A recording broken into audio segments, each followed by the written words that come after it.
I'm that Stone Kid, the kid that brings you okay content sometimes, and today I'm really excited. Why? Because I'm doing my first impressions or opening thoughts about Last of Us 2. I got this game on Monday. I didn't get it on initial release date, but that's all okay. I still got the game. It's cool. So, story. The story's pretty simple, not really simple, but like, you know what I mean. It's not that hard to follow. So this takes place 4 years after the initial outbreak when Ellie is 18. Her and Joel are living at another civilization along with Tommy. Tommy is Joel's brother, by the way, and Tommy's wife, Maria. She is really cool. And so every day they send out certain groups and squads to go clear out buildings, check on lookouts and stuff like that. So one day Ellie and another girl, Dina, are sent to go check out a lookout. So it seems pretty simple. They go clear a couple buildings, like, well, as I did, I wanted to see everything, so like, and plus I needed parts and scrap stuff like that. So, as they're out, they get caught in a really bad snowstorm after fighting a couple infected clickers, you know what I mean? They still keep these. They still have infecteds and clickers. I haven't seen a bloater yet, but I don't know if they're going to be adding more types of infecteds. I hope they do. I hope it's like something to do, like something spitting something, I don't know. So, as they're out, they get caught in a storm, and they stop in a library that Dina knows is clear and safe. And while they're there, like, this is the apocalypse, right? They shouldn't be wasting electricity. While they're there, they find a weed growing factory, like in the basement of, like, there's like hydroponics, heat lamps, TVs, like some guy, like it was clearly a project. There was like a lot of dead weed in there. So, I find that incredibly funny. So yeah, and while they're out, Tommy and Joel are out too, clearing another building, checking on lookouts, stuff like that. So I'm gonna jump over to another side of the story of a girl named Abby. Abby is a part of another civilization, and one day her and another mate, Owen has something to show her, so she goes with him, and they find a town, like, with electricity, ammo, guns, weapons, like, whatever, and she wants to go clear the lookout right next to it, but Owen doesn't want to, so she goes on herself, and after a little while of going around, she gets caught with a couple of infecteds, you know, take them all out. And eventually they start piling up, and our two boys, Tommy and Joel, come to her rescue. They show the same argumentative attitude they had towards each other with their constant fighting and their choices on what they want to do.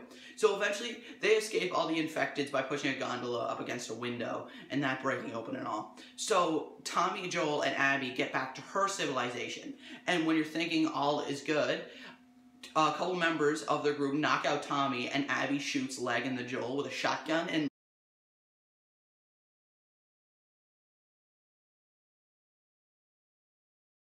what's really cool about this game is it looks so lifelike. I thought if he was gonna move, it would fall off. So Tommy's knocked out, and Joel is still left alive, but they tourniquet his leg because Abby wants him to. And it's not even like, this is weird. So she takes a golf club and starts to beat him with it, right? But she doesn't ask him questions. Like, it just seems like she wants to torture him. Like, I don't know why. Maybe they're part of the Fireflies or something. I have zero idea, but I think that's what my thing is. So, back at the weed dispensary, Ellie and Dina, they're a couple, actually. That's really cool, actually. I really like how they get represented in this game. I really like women in video games, and I never see very many people in the LGBTQ+ community in games. So I think that's really great, and they really show off how badass they are. So it never seems like it's a forced message. It just seems always so great, and their dynamic is so adorable. And I really have nothing bad to say about them. They're both adorable. They seem like they love each other. It's not just like, yeah, I'm bored. So at the weed dispensary, another guy from their civilization named Jesse, he comes in and tells them that Tommy and Joel didn't arrive back, because Jesse was supposed to relieve Tommy and Joel because they were out for too long, right? So they get going, and they find Abby's place. And while they're there, Ellie tries to, like, you know, go in guns a-blazing and try to save Joel. But that's not what happens. She gets pinned down, and she slashes a couple guys in his face with her knife. And at the end, Joel gets hit in the head one too many times, and then he dies. What's going on? Let him go. Who is that? Let him She go! snuck in. Why aren't you posted up outside? We didn't think anyone was gonna show up. What the hell did you expect? We gotta get out of here before the whole town's on top of us. You're done. You want what I want, right? End it. Now.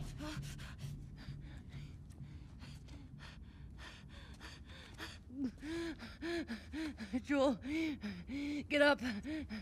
Joel, fucking get up. Please stop! Please don't shoot! Joel, please get up! No! It's a very sad moment for this game because Ellie and Joel basically, like, they're basically father and daughter. So it was really sad to see it. And plus, you've seen Joel be such a good fella. In the first game, he was a really good person. And it's just really sad that he's gone in this one. But yeah, that was a very sad scene. And especially when they get back to their civilization, there was like flowers and cards around Joel's house, even though he's dead. And they search through his house, and Ellie takes some notable things about him. His watch that was shot and broken, and she takes his snub-nosed revolver. So it really kind of shows off that. And when they get downstairs, Dina and Ellie go, by the way. When they get downstairs, Maria's there waiting for him with a note.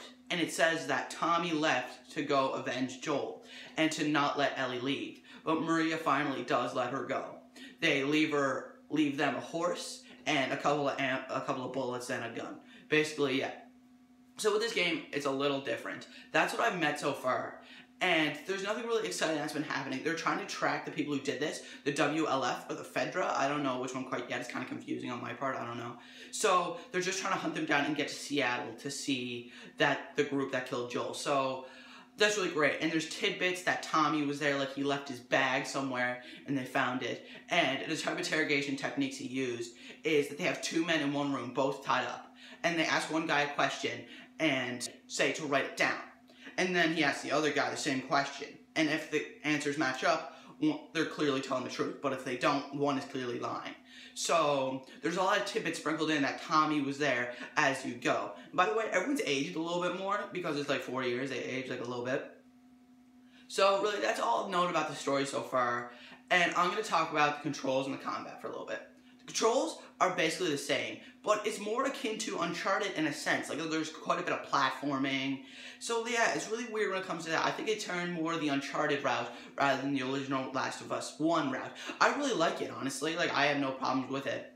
And what's really cool, you start out with two guns in this game. You start out with a pistol, you start out with a long rifle, but you can still like upgrade your guns as you go with scrap and at workbenches. So that works all really well. But the supplement system is a little bit different. Supplements, you can upgrade your actual like self. Like, you can have longer hearing range, you can have faster medkit repair, faster like medkit use. So like, that's a really good thing. And you can like upgrade yourself as many times as you want as long as you have enough supplements. And also, you start out, it's not like this in the first game, but there's a chain. You have to get one to get the next. So it's a little bit different than the original. And also, there's 3 paths, right? If you want to unlock the next one, you'll have to find an instruction manual. So it gives you an incentive to look around, because in the original game, you're just throwing in supplements, right?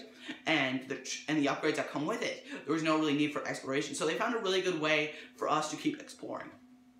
Also, the crafting system is not really that different. The crafting system is basically the same. From what I got, the only new thing that's added is trip mines. That's used for stealth and such. If someone comes in the vicinity of it, it'll explode and kill them, right?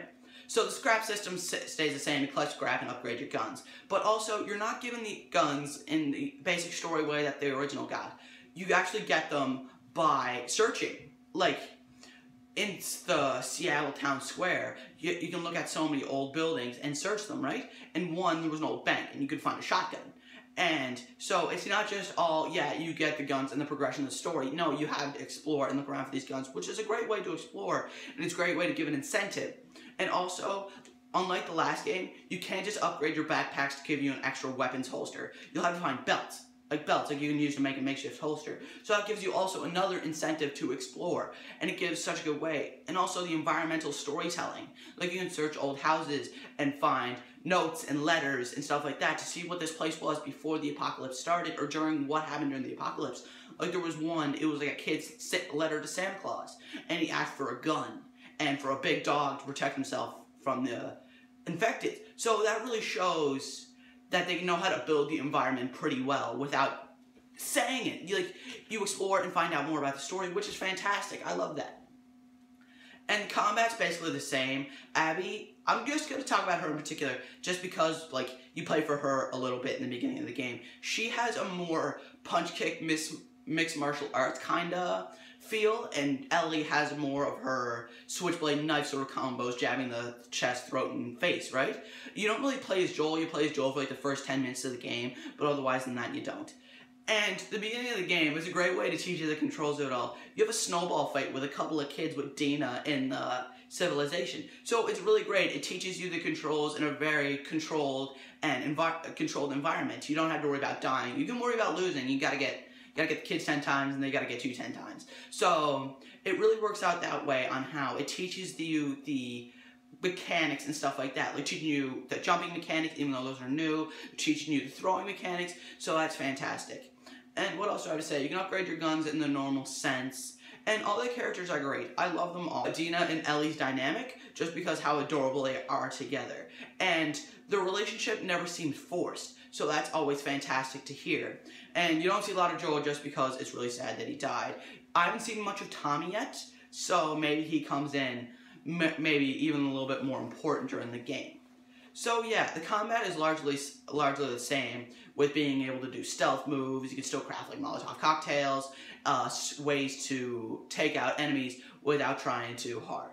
And in this game, ammo is a lot more scarce than it was. Like, I will not find a lot of ammo unless it's from, like, I actually kill someone and take it from them. And even then, you might not even get anything. You might get, like, a bullet. Like, it's really cool in that regard that it kind of encourages you to be stealthy. And with Dina, she's not like all other but like other side characters that really don't do anything. She'll help you tag, like people, like how in Uncharted you could tag people walking around.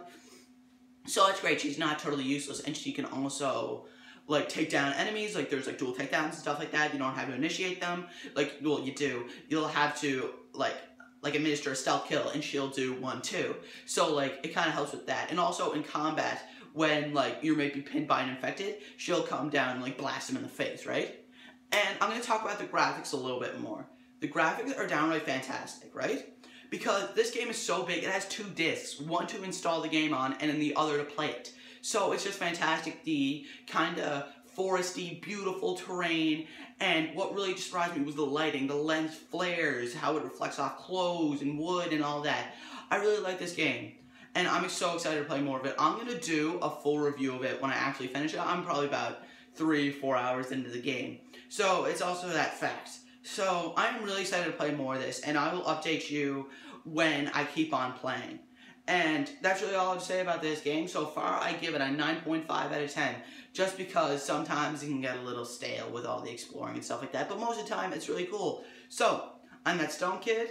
Thank you for watching. Like and subscribe, and goodbye. Huh!